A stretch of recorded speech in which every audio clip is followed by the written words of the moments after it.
E aí, moçada? Bacana, povo do segundo ano? Vamos mandar bala numa revisão, tá certo? Hoje faremos uma revisão sobre o período napoleônico, bem importante nas provas, tá certo? Tanto as provas do Camões quanto as provas vestibular e outros concursos. Tranquilo? Lembrando para vocês, eu fiz questão aqui de dividir as fases dessa era napoleônica, que se estende de 1799 até 1815. Tá? São três fases distintas: consulado, de 99 até 1804, império, de 804 a 1815, e o governo de 100 dias, em 1815. Tá?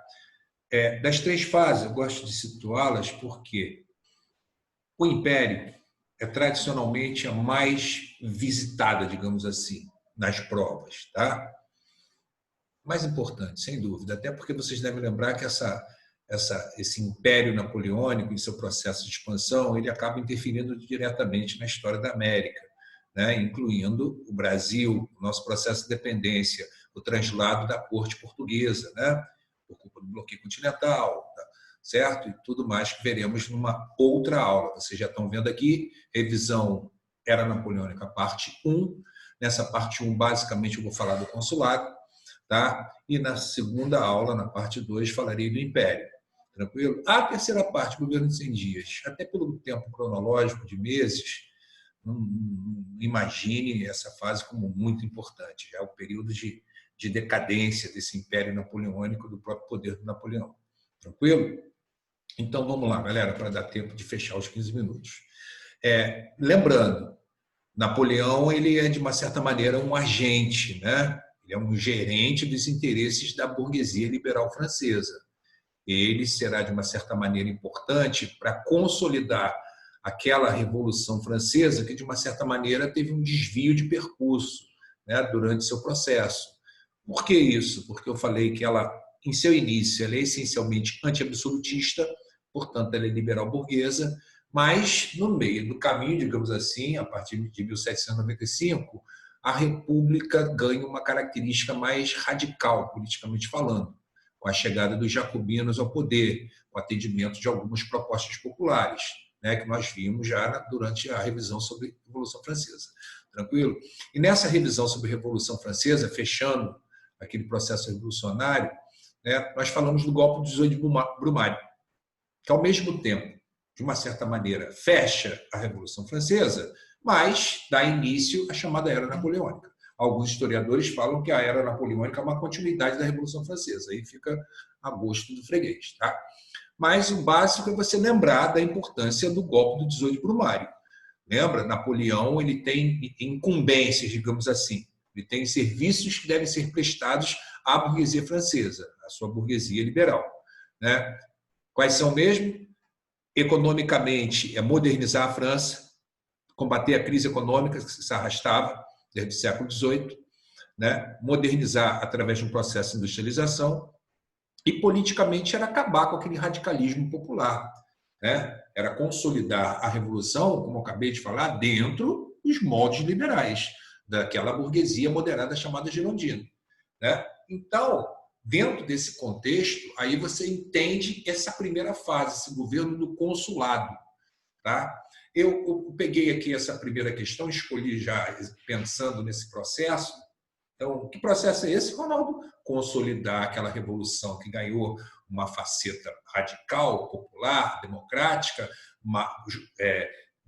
defendendo um viés, né, liberal, interesses liberais, burgueses. Né? Então, olha só, essa da Federal do Paraná. Napoleão Bonaparte tornou-se cônsul, o primeiro cônsul da França, em 1799, com o famoso golpe de 18 de Brumário. Né? E sobre esse período, é correto afirmar: letra A. A chegada de Napoleão Bonaparte ao poder foi uma vitória dos partidários da realeza, que desejavam o retorno da monarquia da França. Não, acabei de falar que ele defende os interesses da burguesia liberal. Né? A origem aristocrática de Napoleão e o apoio da nobreza francesa foram decisivos para derrubar o diretório quanto ao consulado. Mesmo equívoco da primeira, né? Não é esse grupo social que defende ou que coloca Napoleão no poder, vamos colocar assim.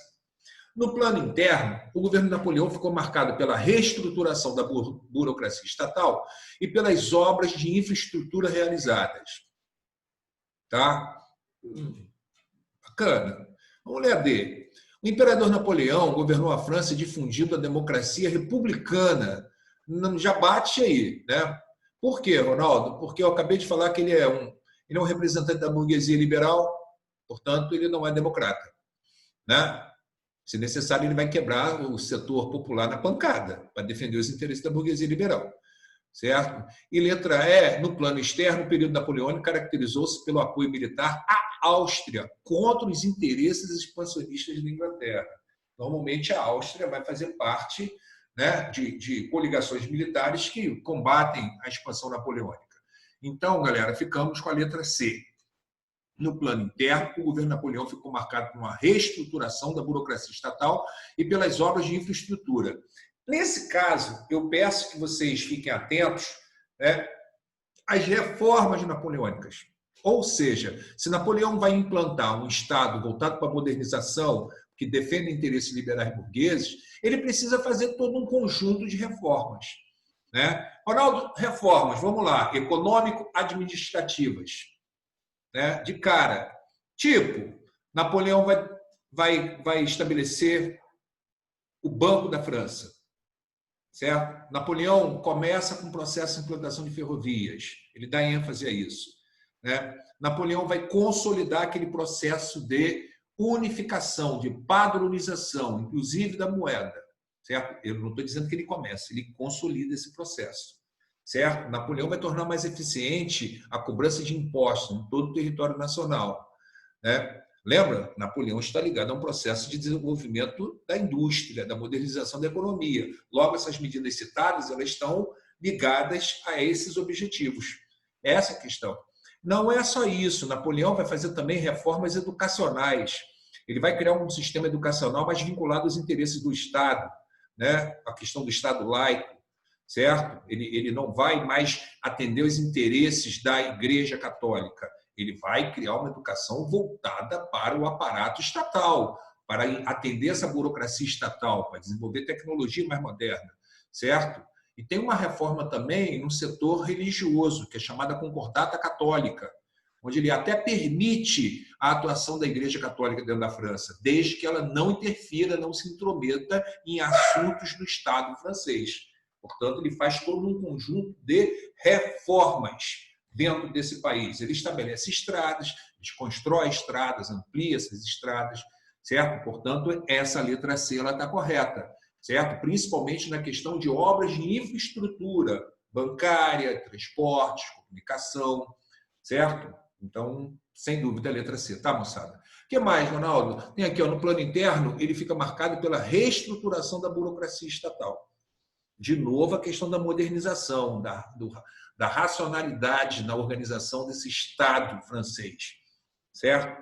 Mais eficiência, mais modernidade, mais progresso técnico-científico. Portanto, precisa de reestruturação, modernização, reordenamento. É isso. Então, não deixem de lembrar das reformas napoleônicas, principalmente na economia, na administração, na educação e na religião. Correto? Evidenciando essa faceta liberal, aí nós falamos de uma outra coisa que eu procurei apontar aqui na questão número 2. Que outra coisa é essa? Napoleão, em 1804, ele vai lançar um novo ordenamento jurídico. Ele lança, isso é muito importante em provas, o Código Civil Napoleônico, de 1804. Certo? O que eu tenho que saber desse Código Civil? Lembre-se que ele é essencialmente burguês. Certo? O macete que eu dou para vocês é o seguinte, ó, é um catecismo, tanto é que até falando isso aqui, ó, é um catecismo, vamos dizer assim, quase que religioso, mas pensando nos interesses desse Estado liberal burguês que está sendo montado. Então, quando você pegar esse Estado liberal, ele vai ter respaldo nesse conjunto de leis, certo? Nesse ideário, digamos assim, um Código Civil, onde você claramente enxerga os benefícios para a classe burguesa. Tipo, Ronaldo, consagração da propriedade privada, certo? Sem dúvida. A valorização da propriedade privada, a questão da igualdade jurídica, e, de novo, eu friso, Não tem nada de igualdade econômica nem social, igualdade jurídica, certo? O que mais, Ronaldo? A questão da tripartição, né? A proibição de greves. Olha só o interesse burguês: proibição de greves e sindicatos trabalhistas, mas, ao mesmo tempo, ele incentiva a formação de sindicatos patronais, né? Então, você vê, defende o interesse da burguesia, né? Por um lado, consagra a propriedade privada, por outro, proíbe a organização político-sindical por parte da camada trabalhadora, né? Ronaldo, ele vai anular tudo que foi feito durante o processo revolucionário? Não.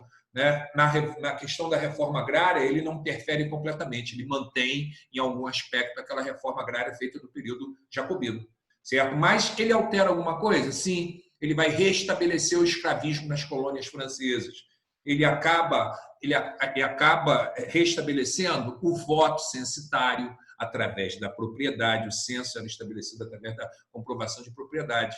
Portanto, claramente dá para você enxergar que Napoleão ele joga a favor da burguesia. Se necessário, né, para atender essa classe, essa nova classe dominante, ele limita benefícios populares, trabalhistas. Isso fica bem claro, certo? Então, de uma certa maneira, para resumir bem isso aí, esse Código Civil ele é um código basicamente de submissão.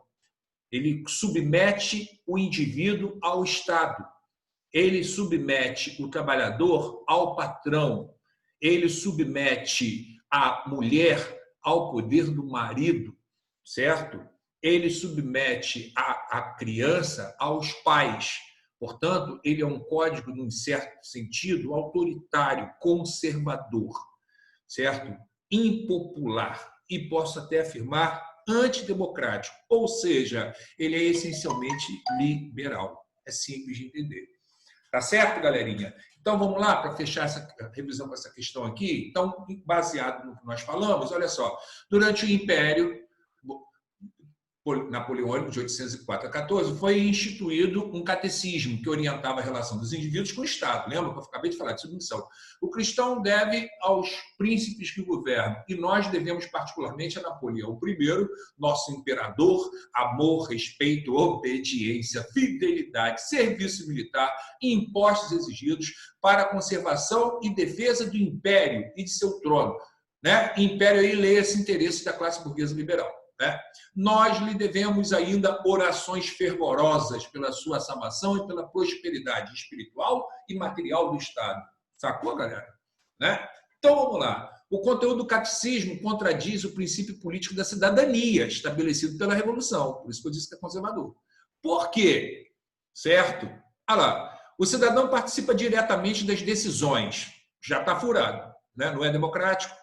A cobrança de impostos pelo Estado impede que o cidadão tenha consciência de seus direitos. Você só não tem consciência de seus direitos se você for, né, viajandão, você tomar pau, mas consciência normalmente as pessoas têm. Pode não lutar, pode não efetivar, mas consciência normalmente a gente tem, certo? A cidadania e a democracia são incompatíveis com as formas políticas da monarquia e do império. Sabemos que não, certo? Sabemos que não. Existem monarquias parlamentares, né? O cidadão foi forçado sob o bonapartismo a romper com o cristianismo em momento nenhum, e o papado, não foi colocado isso. E letra E, o cidadão reconhece os poderes estabelecidos por ele, Estado, e obediente a leis. Aqui fala o tempo inteiro em obediência, em seguir o poder do Estado. Portanto, eu marcaria a letra E. Tá certo, galerinha? Tá? Então, nessa primeira fase do consulado, não esquece disso. Reformas napoleônicas e Código Civil napoleônico. E também o golpe dos 8 Brumário, certo? Na próxima aula, nós falaremos de Império Napoleônico. Valeu? Abração, meu povo. Tchau, tchau.